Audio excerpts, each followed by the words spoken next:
How to apply makeup using Picsart. Give your photos a virtual glam up. Here's how to apply makeup in Picsart. First, open your portrait in the editor.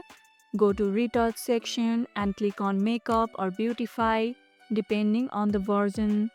You'll see options for lipstick, blush, eyeshadow and more. Click each category to explore presets or manually adjust the intensity and placement. Layer multiple makeup effects for a full makeover, and once satisfied, click apply. Would you use virtual makeup for profile pics? Tell us in the comments below. Use light makeup filters to enhance features without changing your natural look too much. And that's how you can apply makeup using Picsart. And if this video helped, hit the like button, share it, subscribe and leave a comment. Thanks for watching and I'll see you in the next one.